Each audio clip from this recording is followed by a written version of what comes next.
It's mine. Is it fully charged? 80%? No. Okay. I'll wait. How long? Till 11:30.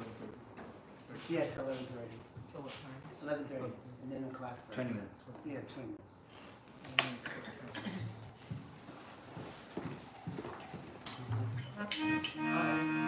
These are better.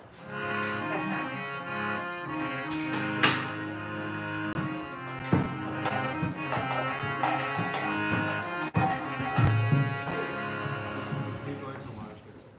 Just keep going till March gets here.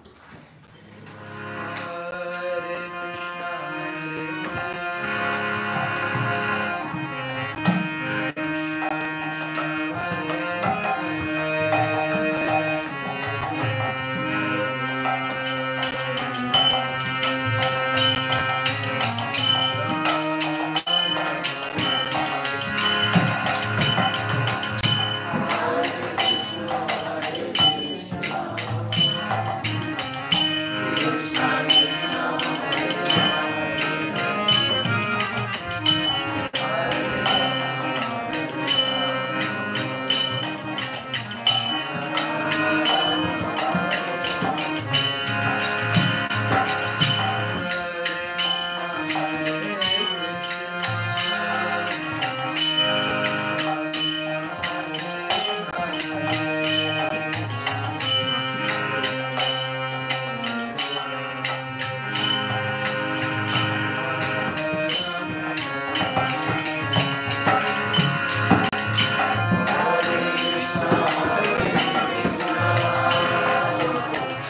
Okay, so you're going to set that up.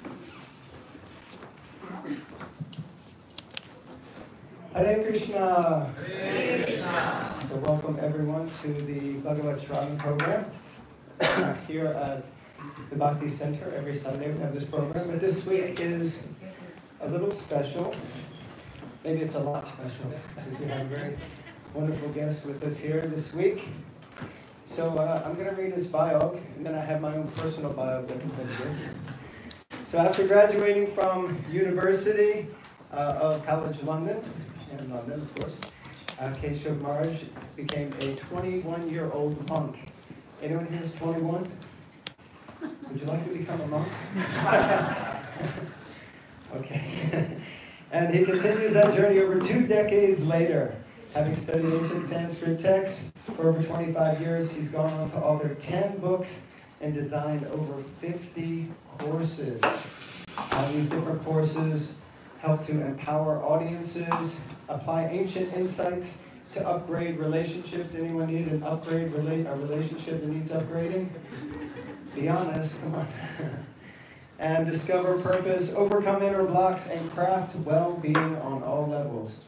He has an amazingly massive social media presence and online teaching platforms which include Think Gita, which is now the fastest growing online portal for learning the Bhagavad Gita.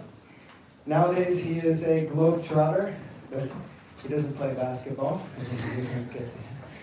Teaching in eminent academic institutions, Fortune 500 companies, governmental organizations, and spiritual communities.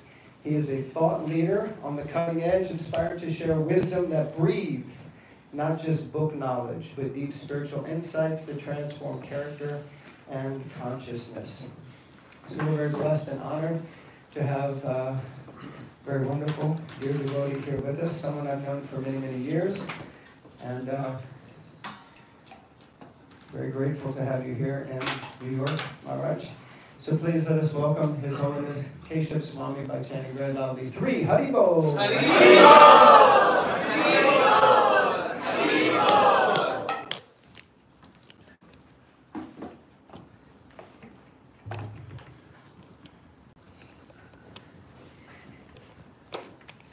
Hare Krishna, everyone. Hare Krishna.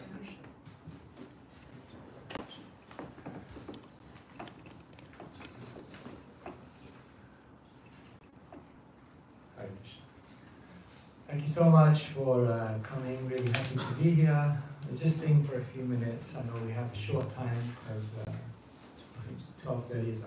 So I'll just sing very short and then we'll get straight into it. Radha Madhava Kunja Bihari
Vasudevaya.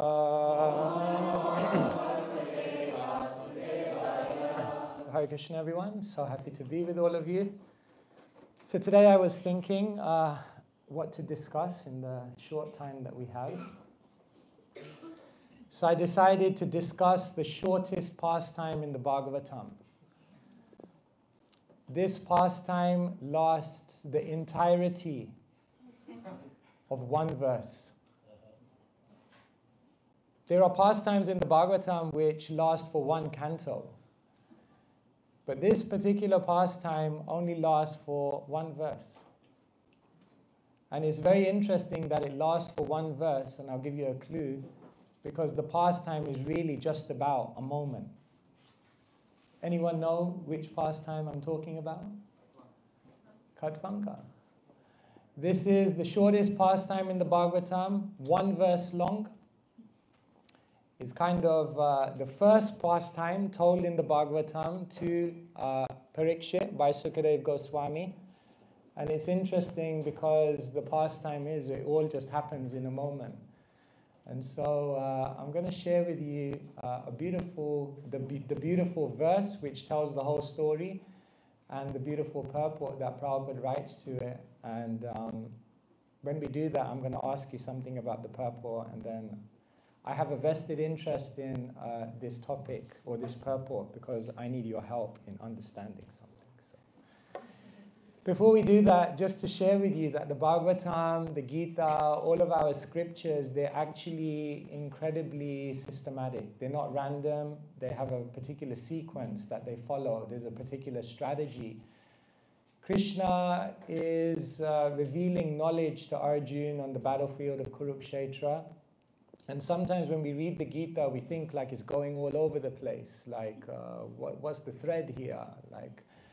But actually it's very systematic. And if you look at the Bhagavatam also, it's almost like a spontaneous outpouring from Sukadeva Goswami's mouth. But it's so strategic and so deliberate in how it's delivered. And so if you look at the Bhagavatam and the Gita, you'll see that they actually mirror each other. And you'll find this in a lot of Shastra. Both the Gita and the Bhagavatam have an outer narrative, a narrative which frames the whole book. So the outer narrative of the Gita is Dhritarashtra speaking to Sanjaya. Kim akurvata Sanjaya. What did they do when they assembled on the battlefield at Kurukshetra? And then the outer narrative of the Bhagavatam. Remember, the Bhagavatam that we're reading is the Bhagavatam that was compiled by Vyasadeva. And when Vyasadeva wanted to compile the Bhagavatam, then he used the narrative between Sutta Goswami and the sages of Naimisharanya. So it's actually their narrative that we're hearing. However, both of these conversations, both of these shastra have an inner narrative. And the inner narrative, as we know in the Gita, is the conversation between Krishna and Arjuna. And then in the Bhagavatam, there's also the inner narrative between Sukadeva and Parikshit. And between the conversation of Sukadeva and Parikshit, so many other conversations are there.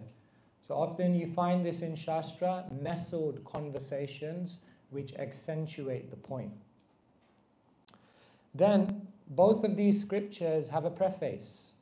The preface of the Bhagavad Gita is chapter 1, because it's all about Shainya Darshan, observing the armies. The scene is set, the bewilderment is expressed, but there's no actual deliverance of philosophy there. And in the same way, the first canto of the Bhagavatam is also a preface, because the conversation between Sukadeva and the sages, Sukadeva and Parikshit, doesn't actually take place till the second canto. So, interesting, parallel. And then, both conversations are triggered by a question. The question that Arjuna asks, Dharma Shamudra Chaitaha, I am confused about my duty, what am I supposed to do? And that triggers the whole conversation.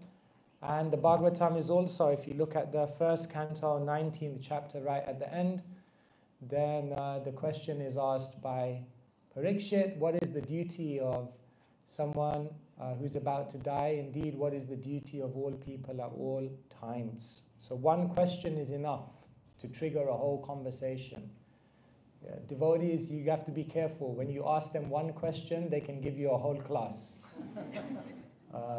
They have lots to say. It just takes one question to ignite. Mahabharata, Ramayana, based on one question. What is the qualities of an ideal person?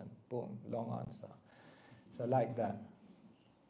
And then both the Shastras contain a summary. The summary of the Bhagavad Gita is in chapter number 2, because the chapter is titled Contents of the Gita Summarized. So immediately, this often happens. If you look at the psychology of when someone asks you a question, immediately a flood of thoughts come to your mind and you just kind of go do do do do do do do do do, and you tell them basically the essence, and then they kind of like, whoa, that was, can you like unpack this now? So it's very interesting that these are actually conversations. So it's in the same way, Krishna basically tells Arjuna all the main points in chapter number 2. And similarly in the Bhagavatam, if you look at canto number 2, chapters number 1 to 3, actually Sukadeva Goswami answers the whole question in 3 chapters. Sridhar Swami in Bhavarta Deepika, he says that when Sukadeva Goswami was asked by Parikshit, what is the duty of someone about to die? He was so enthused by the question that he started launching into his philosophical answer without even doing a Mangalacharan. Like he got so enthusiastic that he just started answering it. Normally you would begin with a Mangala. So he says later on in chapter number 4, you see that Sukadeva Goswami comes back and does a Mangalacharan. So it was finished actually. The 3rd chapter of the 2nd canto is pure devotional service, the change in heart. That's it, finished, done. Sukadeva Goswami looked at Parikshit, I'm done, told you. Parikshit's like, I've got another 7 days to live here. Keep speaking. So then it ensues. Now the interesting thing is the essence of the Gita, where is that found? Right in the middle, chapter 9. And where is the essence of the Bhagavatam found? Canto number 10. But canto number 10 isn't in the middle. Yes, it is. Because if you look at 10, 11, and 12, then that basically accounts for half of the Bhagavatam. So if you were to kind of estimate it, 3.5 days into the conversation, probably canto 10 begun. It's right in the middle, the essence of everything, mirrored again.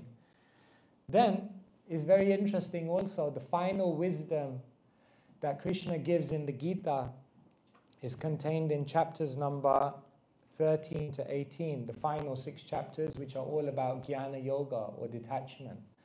And it's interesting because if you look at the Bhagavatam, then cantos number 11 and 12 are also basically about detachment. Canto number 11 is basically the Uddhav Gita, where Krishna is preparing Uddhav to take sannyas and basically prepare for leaving the world. And canto number 12 is all about the age of deterioration and annihilation and all that stuff. It's like, it's coming, the end is coming. So it's very interesting that both the scriptures end with detachment. Sometimes I tell people the Gita is the science of how to live, karma yoga, how to love, bhakti yoga, and how to let go, jnana yoga. If you understand these 3 things, then life becomes very beautiful. But oftentimes we don't know how to let go. We're holding on, and therefore we're holding back from our spiritual potential. And then finally, the ultimate instruction is given again right at the end. So the Bhagavad Gita 1866 or 1865, both of those are like the ultimate instruction right at the end. And in the same way, if you look at the Bhagavatam, then right at the end, the very final verse, Nama Sankirtanam Yasya Sarva Papa Pranashanam, that ultimately the Bhagavatam ends with just chant the holy name of Krishna, because that's what you will require in order to free yourself from all material influence. It's very interesting. If you look at Shastra, it's not just, when you look at it closely, it's not random, it's not just kind of whimsical. It's being presented in a very, very specific way to rewire the thought process of the living entity. And in that way, it's very, very beautiful. So the Bhagavatam here was triggered by the question, what is the duty of somebody about to die? And therefore, Sukadeva Goswami begins to reply, and he tells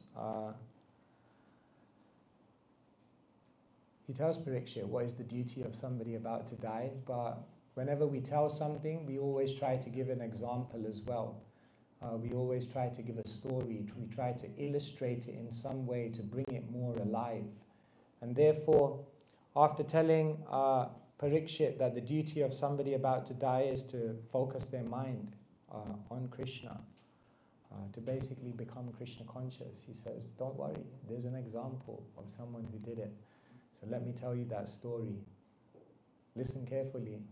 It only lasts for 1 verse. It's like, no, I didn't hear that. Okay, you missed the whole story. So please repeat after me. Katvango namarajarshi Dhanveyata mihayushaha Muhurtat sarvamutsrijya Gatavan abhayam harim Katvango namarajarshi Natveyatami hayushaha Muhurtat sarvamutsrijya Gatavan abhayam harim. Just in interest of time, I'll just read the translation in purple and then we'll just have a discussion. When I read the purple, just tell me later on if anything stands out to you. Translation. The saintly king Katvanga, after being informed that the duration of his life would be only a moment more, at once freed himself from all material activities and took shelter of the supreme safety, the personality of Godhead. Purple. A fully responsible man should always be conscious of the prime duty of the present human form of life. The activities to meet the immediate necessities of material life are not everything. One should always be alert in his duty for attainment of the best situation in the next life. Human life is meant for preparing ourselves for that prime duty. Maharaj Katvanga is mentioned herein as a saintly king because even within the responsibility of the state management, he was not at all forgetful of the prime duty of life. Such was the case with other Raja Rishis, saintly kings like Maharaj Yudhisthira and Maharaj Parikshit. They were all exemplary personalities on account of their being alert in discharging their prime duty. Maharaj Katvanga was invited by the demigods in the higher planets to fight demons, and as a king he fought the battles to the full satisfaction of the demigods. The demigods, being fully satisfied with him, wanted to give him some benediction for material enjoyment. But Maharaj Katvanga, being very much alert to his prime duty, inquired from demigods about his remaining duration of life. This means that he was not as anxious to accumulate some material benediction from the demigods as he was to prepare himself for the next life. He was informed by the demigods, however, that his life would last only a moment longer. The king at once left the heavenly kingdom, which is always full of material enjoyment of the highest standard, and coming down to this earth took ultimate shelter of the all-safe personality of Godhead. He was successful in his great attempt and achieved liberation. This attempt, even for a moment, by the saintly king was successful because he was always alert to his prime duty. Maharaj Parikshit was thus encouraged by the great Sukadev Goswami, even though he had only 7 days left in his life, to execute the prime duty of hearing the glories of the Lord in the form of Srimad Bhagavatam. By the will of the Lord, Maharaj Parikshit instantly met the great Sukadev Goswami, and the greatest treasure of spiritual success left by him is nicely mentioned in Srimad Bhagavatam. Srila Prabhupada ki jai. Notice anything? Prime duty. Prime duty. It's interesting. Srila Prabhupada is just... he finds a point and then he just keeps hammering it again and again. This word prime duty, 1, 2, here, 3, is it? Can you see it? Yeah, 3. 3, 4, here, another one. It's not working. Anyway, you can see it, right? 4, 5 here. How many? 6 here. Another one.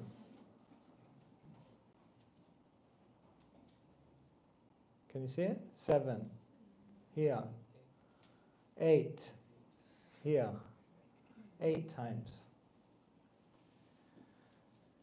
Srila Prabhupada is making the point that the great souls, they realize the prime duty of life. Prabhupada says in the 3rd line here, the activities to meet the immediate necessities of material life are not everything.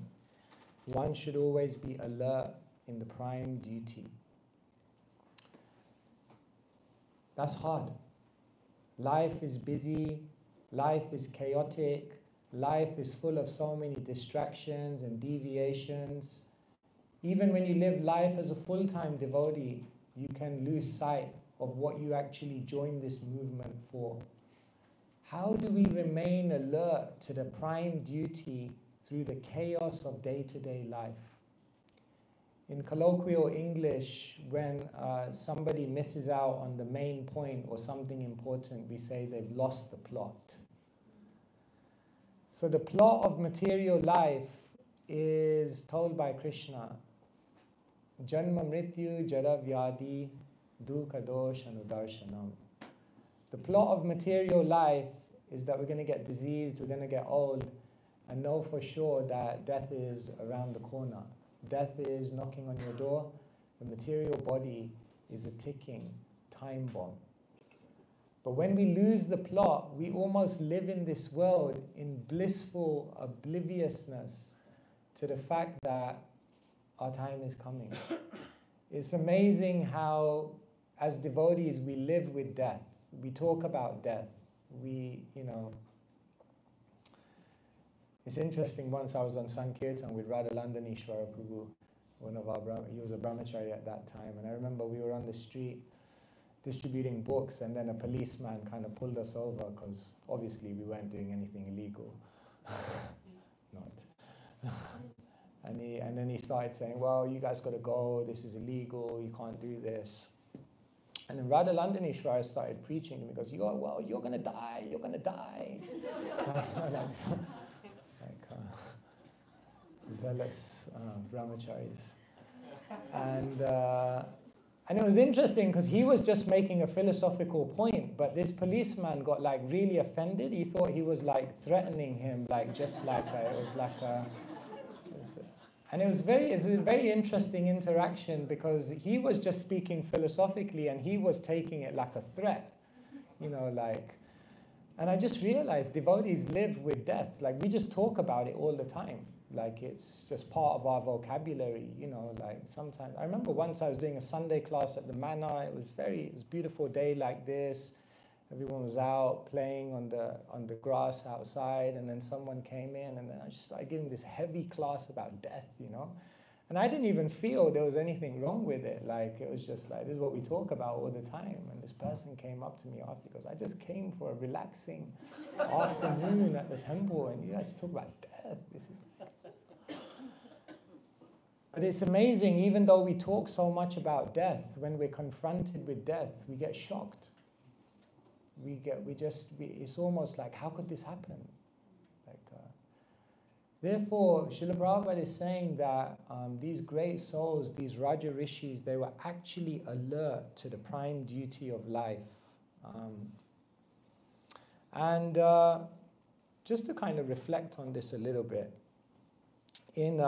I study time management, obviously, we all do, because it's such a scarce resource.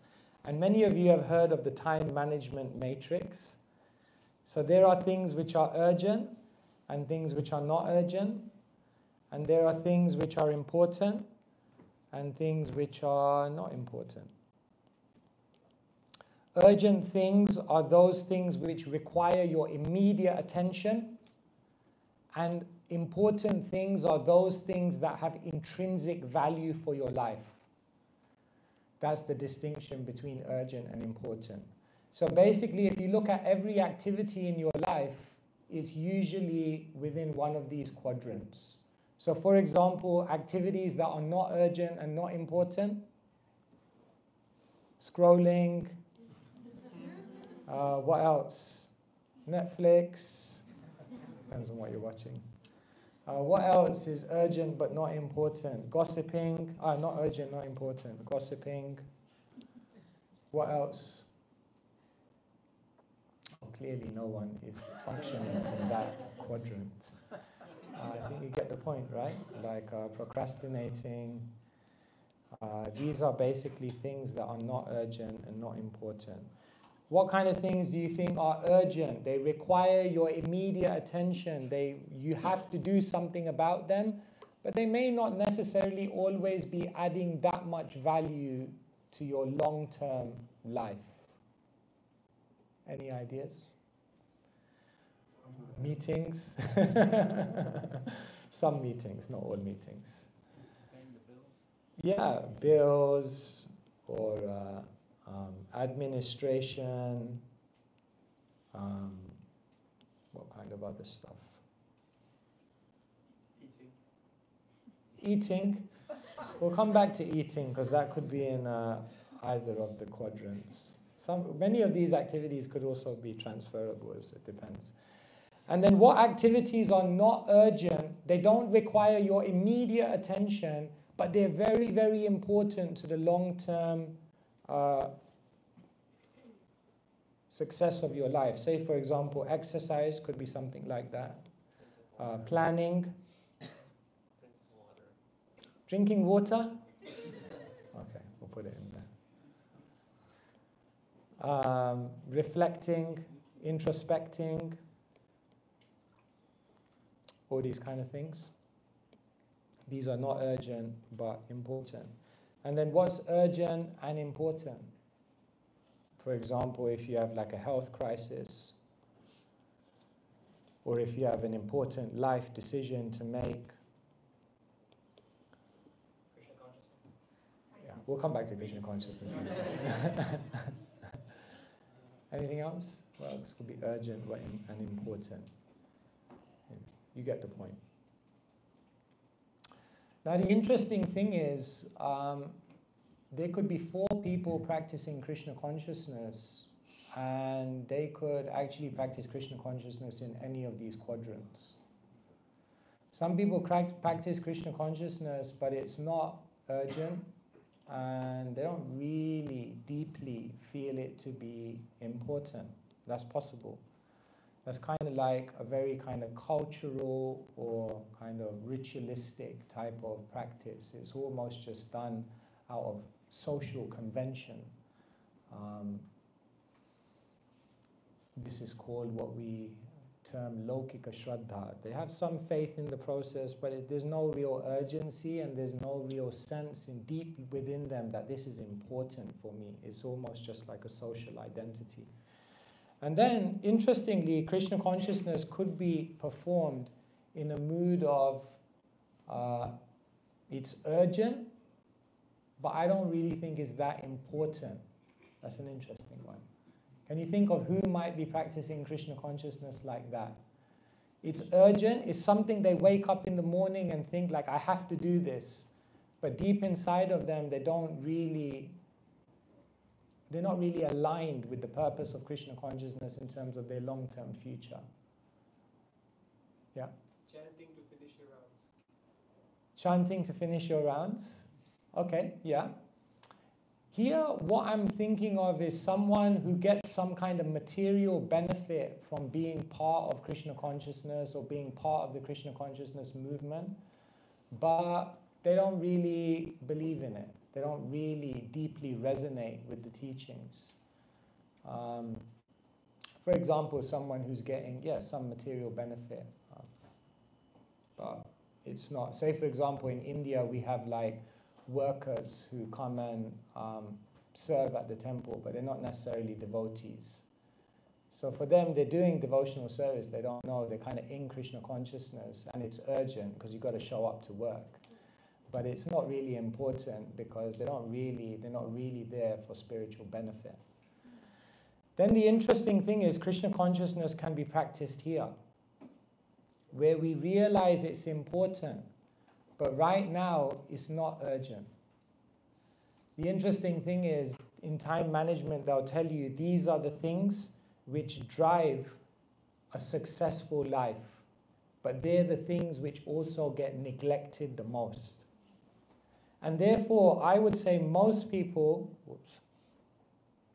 are either practicing Krishna consciousness here or here.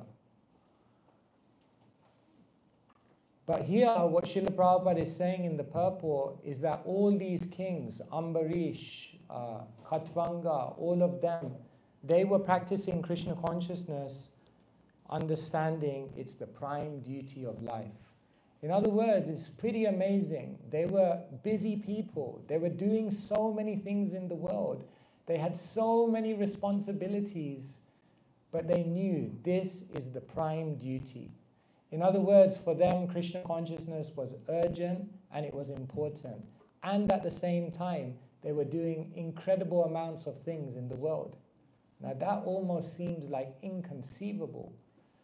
But the proof that they were seeing Krishna consciousness as the prime duty of life throughout their life is that when Krishna consciousness externally became urgent and important, in other words, their time for death came, they were able to just double down and absorb themselves.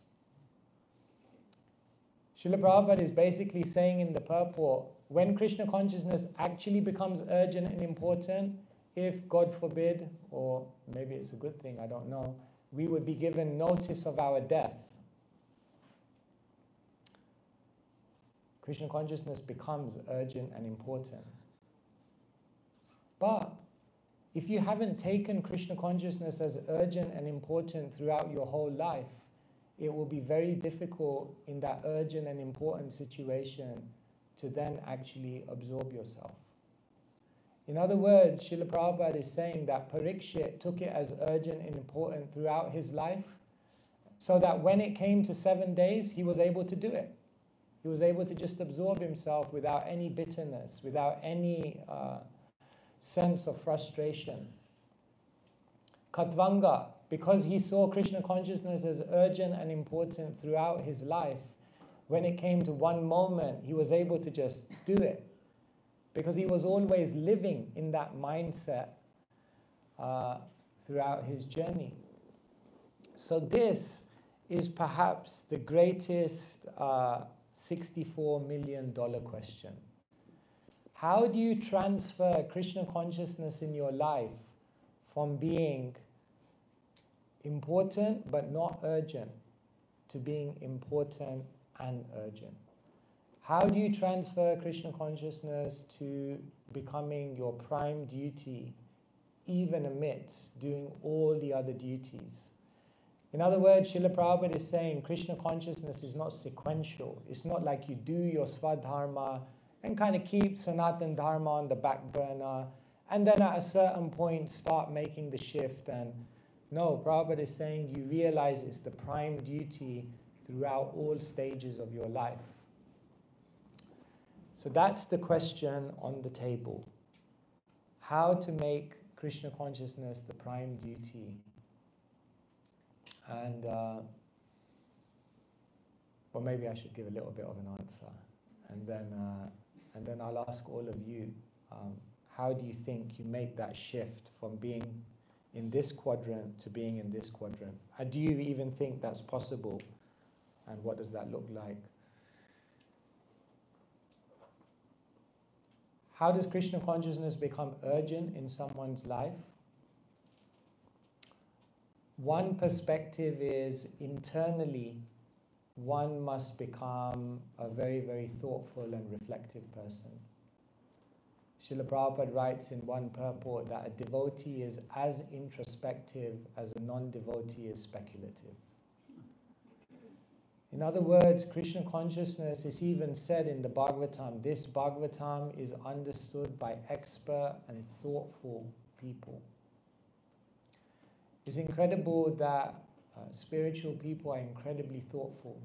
Recently I spent a week in Oxford and just doing meeting some of our devotee scholars there. So one day I went into there's one Campion Hall there. So Campion Hall is like a Jesuit college in Oxford University. And so I just went there and I went into the library.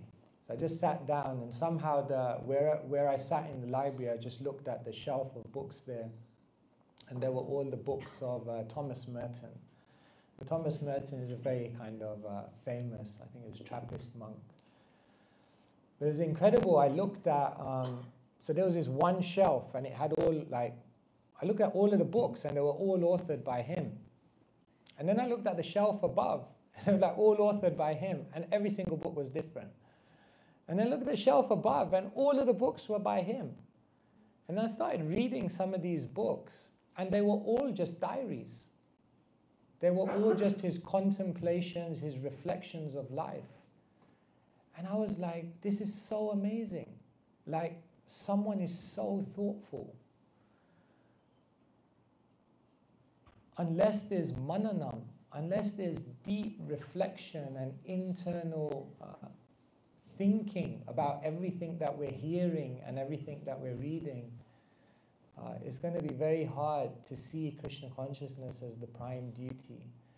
And so for me, the first step in making that shift from seeing Krishna consciousness in this quadrant to shifting it to this quadrant is that one must become internally very, very thoughtful.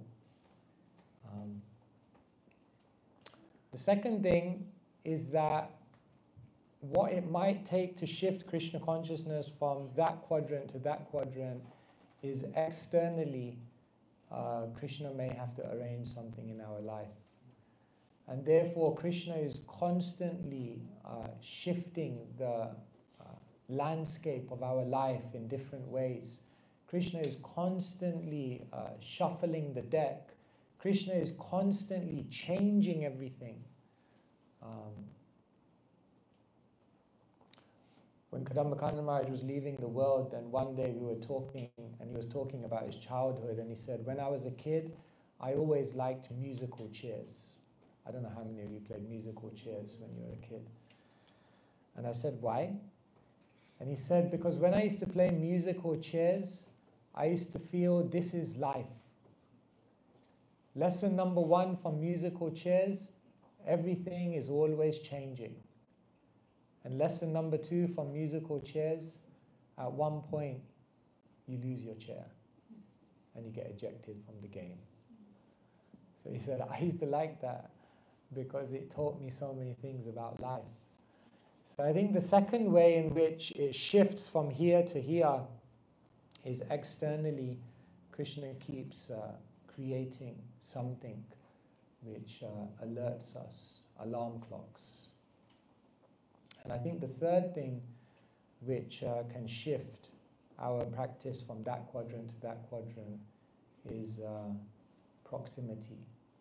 Proximity to someone who's deeply absorbed, who's deeply focused, who's deeply sincere, and who's deeply alert to why we're here. And that kind of proximity of association can be a great saving grace when we find ourselves to be somewhat lethargic or somewhat casual. So nowadays I kind of think about these three things, that if you keep these three things very strong in your life, internally be very reflective and introspective. Externally, embrace all the arrangements by Krishna which are pushing us to get out of this world. And proximity, always stay close to those who are very sincere, who are very deep and thoughtful. And in their association, perhaps we can also remember what the prime duty of life is. So let me pause here and maybe see if you have any questions, or maybe if you have any ideas or reflections of how Krishna consciousness can become urgent and important in our life. Hare Krishna. Yes, there's some hands. Hare Krishna Maharaj, thank you for the very introspective class. I was thinking about how these three things you were just mentioning that bring one to the urgency and importance section all lead to desire. And I was thinking that Srila Prabhupada discusses how desire is what brings us in this world, and desire is what brings us out of this world. So by being introspective, we reflect on our desires. By getting thrown at something externally and being prepared for that can change our desires, and then through association that changes and focuses our desires. And then I was also thinking about Srila Bhakti Tirtha Maharaj's statement to the process of that one should die before dying. I was wondering maybe if you wanted to elaborate on that, because it's a very beautiful statement. Yeah, to die before you die.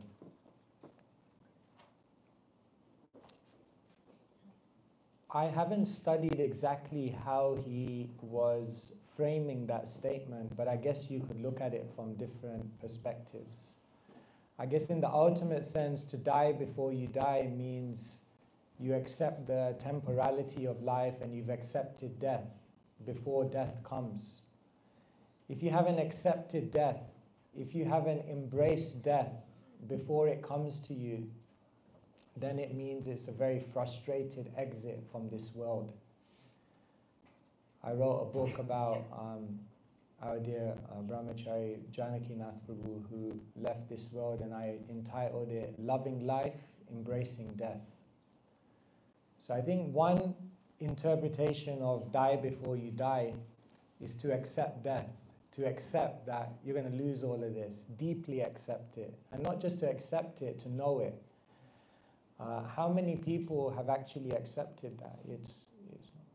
We get shocked by the things of the material world, and it's not that we should have a hard heart and we shouldn't be emotionally affected by it. Of course we should. But in one sense, we shouldn't be shocked. This is it. This is what the world is all about. So if it means we're shocked, then it means internally we haven't quite understood that this is what the world is. So I think one way to see die before you're dying is that. I think another way to see die before you die is to kill the false ego.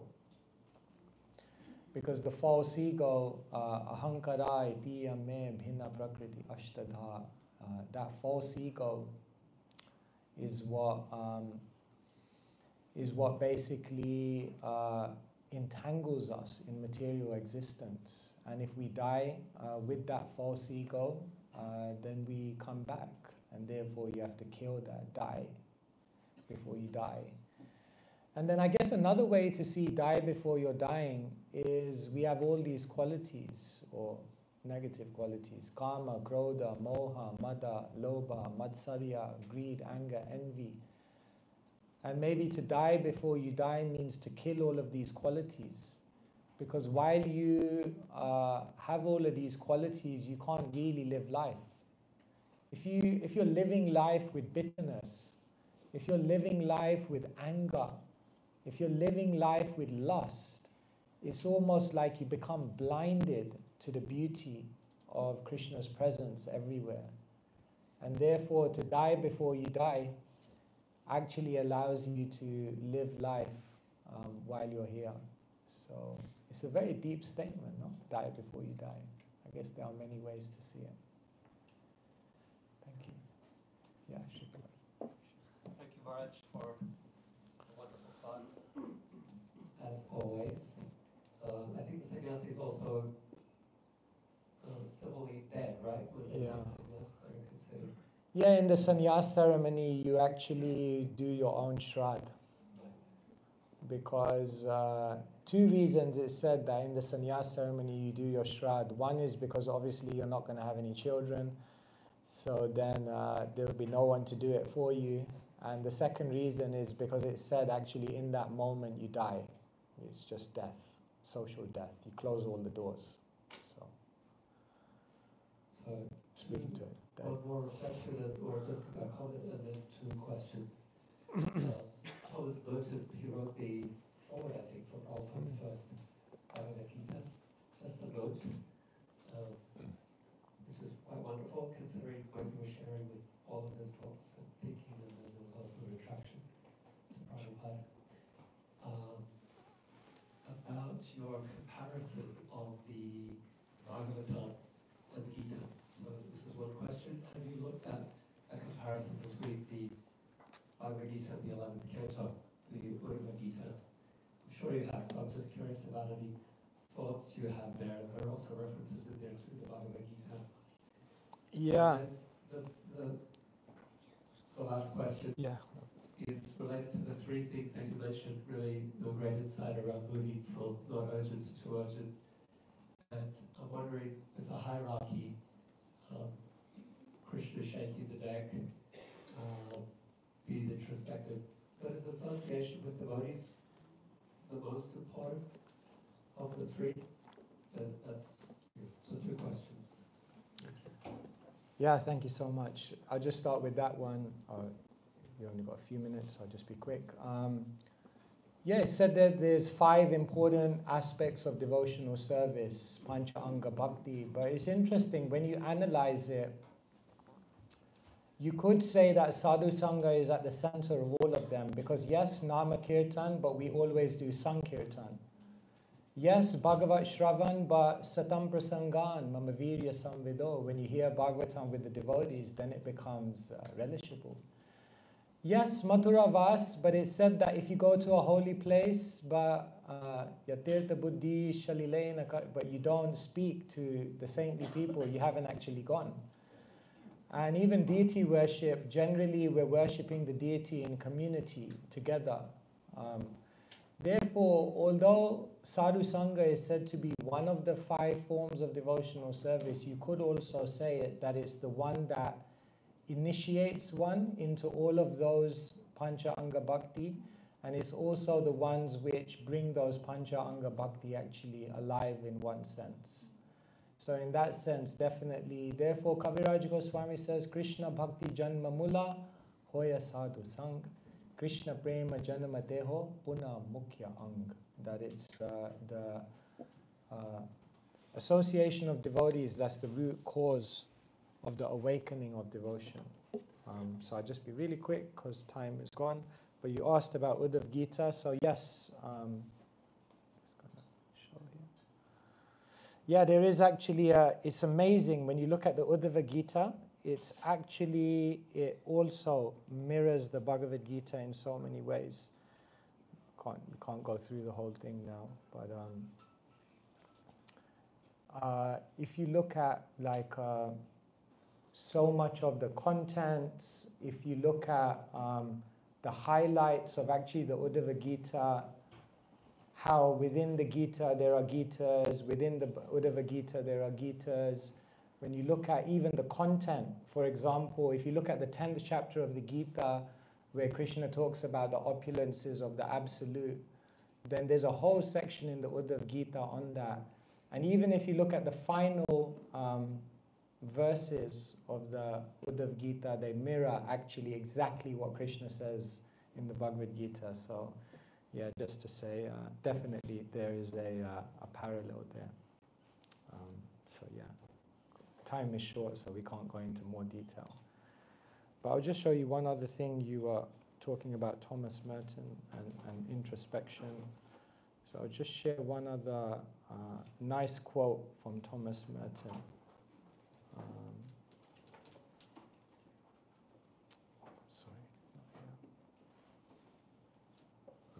Yeah. This is from a biography. Someone had written a biography. I think multiple people wrote biographies about Thomas Merton's life, but I thought this was a very nice reflection. He said, writing about Thomas Merton, his most vital writing is private, what he did for himself, because he made constant notes to clarify things for himself. He thought and sought to express experience on paper as a self-guide, rather than to reveal anything. He sought to get rid of the role, to flee the role of the monk, in order to become the monk, to be and not merely appear to be. These are great and profound differences which few perceive, even in the religious life.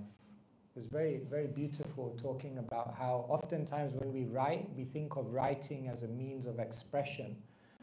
But Thomas Merton very much saw writing as a means of discovery, of understanding his own internal life. And so, yeah, to develop that introspective side. And maybe that's something in the Krishna consciousness. It's interesting because all our acharyas wrote diaries, they wrote journals. Srila Prabhupada did it, Bhaktisiddhanta Saraswati Thakur did it, Bhaktivinoda Thakur even wrote Swalikita Jivani, his notes on his own life. We only know about Chaitanya Mahaprabhu because there were diaries written by Murari Gupta, by Swarup Damodar. So it seems that writing, exploring, being internally very introspective, very thoughtful, is very much a part of the Vaishnava practice, but maybe something which we don't talk about maybe as much as other things. So some inspiration. All right. Are we done? Yeah, I think we're done, right? There's RT, but if you want to continue. No, I think there's RT. Okay. Thank you so much, everyone. Srila Prabhupada ki. So I'd like to thank Maharaj very much for coming and being here, giving this very valuable time for such an insightful lecture and talk. And we'd like to encourage him to come back again and again and again by chanting very loudly 3 Haribol.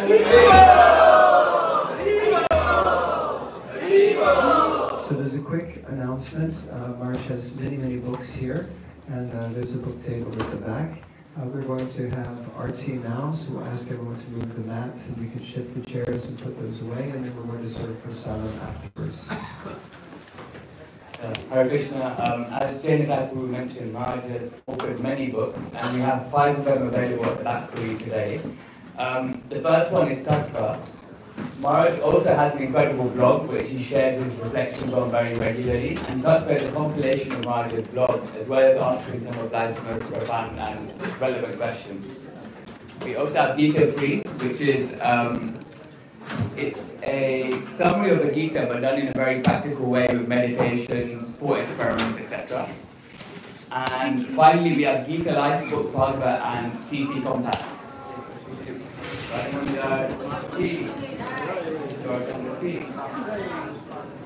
And yeah, so we have the last 3 books, Gita Life, Book Bhagavat, and CC Compact, which are summaries of Bhagavad Gita, Srimad Bhagavatam, and Chaitanya Charitamrita, done in acronym form. So if you'd like any of those, please come to the back there. There's a book table. We have limited copies available, so please get them once you can. Hare Krishna.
Krishna, Hare Hare, Hare Ram, Ram Ram, Hare Hare.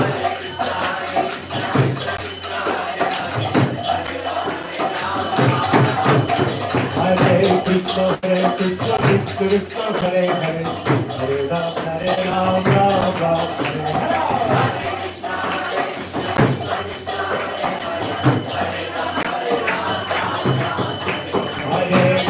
Hare Krishna, Krishna Krishna, Hare Hare, Hare Ram, Ram Ram, Hare Hare.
Astotan Satashi Shivan, Amay Sharanaravind Bhaktivedanta Swami Shri Prabhupada Ki.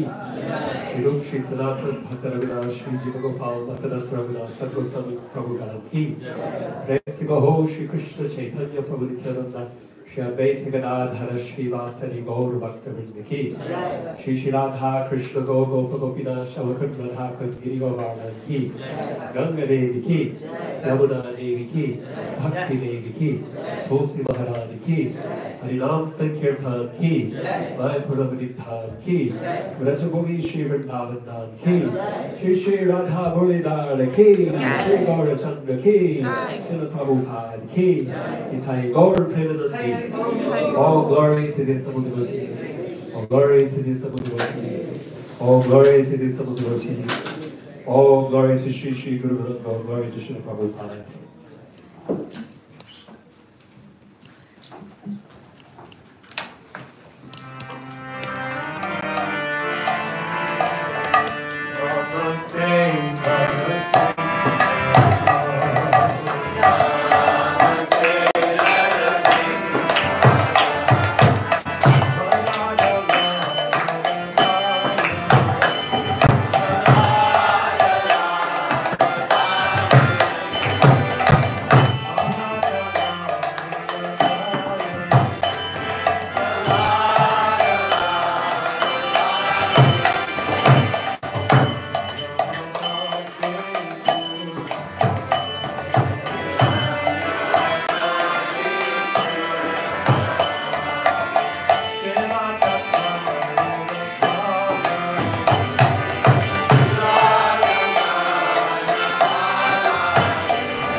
Hare Krishna. Okay, so that brings our ecstatic program to a conclusion. Is there anyone who's here for the very first time? Any first timers? Okay, wonderful. So I hope you had a very nice time today. We'll try to catch up with you in a moment. Thank you for sticking around. So now what we're going to do is we're going to serve a nice vegan feast at the back of the room. It's also, today is Ekadasi, so it is a whole Ekadasi feast also. For those of you who know, that means today we're fasting from grains and pulses, so there's no grains, so anyone who's gluten-free, it's all good for you too. So vegan and gluten-free. Just a couple of announcements. We have this program every Sunday starting at 11. It goes until this time every week. Next week we have another special guest with us. His Holiness Jayadvaita Swami will be here with us. So we have the grand disciple, Keshava Maharaj. So we'll have his grandfather Guru coming next week. And then the week after that, the 20th of June, we have his Grace Shri Prahlad Prabhu. Haribol! Okay, so otherwise we just have our normal programs that are happening throughout the week. Tuesday night Kirtan, Wednesday night Prabhupada meditations at Matchless Gifts, Thursday night Kirtan here with the Chukagopian family, Friday night Bhakti Life, Saturday Soul Talks. It's a non-stop program here at the Bhakti Center. Also, just to bring everyone's attention, if anyone is interested, we also have this beautiful Sponsor a Day program here at Bhakti Center. So if you would like to sponsor a day's worship of the worships look so beautiful today, right? Amazing. So if you'd like to sponsor a day of their worship in honor of someone in your family, your birthday or anniversary, then you're most welcome to do this. You can scan the QR code here. Please sign up to our temple WhatsApp, our social media platforms, and we try to keep everything as up to date as possible. Otherwise, we thank you all very, very much for being here today, and we look forward to seeing you all back here again next week. So since you're here this week, you have to come next week. That's the program. Everyone's okay with that? Right? That's the way it works. She's laughing. She's here every week. No problem. Okay, and our feast is completely free, but if anyone would like to make a donation, there's a donation box and a QR code you can scan. Thank you very much. Hare Krishna.